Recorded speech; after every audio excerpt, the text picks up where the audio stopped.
I'm Maimuna Maisha from European Global Association. আজকে আমরা Belgium নিয়ে কিছু ইনফরমেশন শেয়ার করব।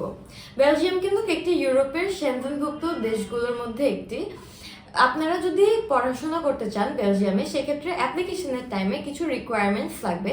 যেমন আপনাদের ব্যাচেলার্সে অ্যাপ্লিকেশন করতে এসএসসি এবং এইচএসসি 60% মার্কস ক্যারি করতে হবে, এবং মাস্টার্সের ক্ষেত্রে ব্যাচেলার্সে 60% মার্কস ক্যারি করতে হবে। তাছাড়া আপনাদের অ্যাপ্লিকেশনের টাইমে কিন্তু একটি ইংলিশ প্রফিসিয়েন্সিরও প্রয়োজন হবে, যেমন IELTS O TOEFL.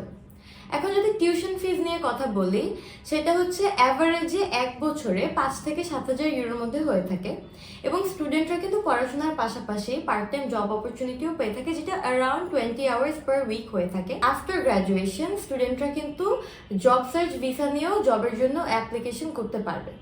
So if you're interested to study in Belgium, visit our office or contact our number for free consultation. Information description box এ দেওয়া আছে। Thank you.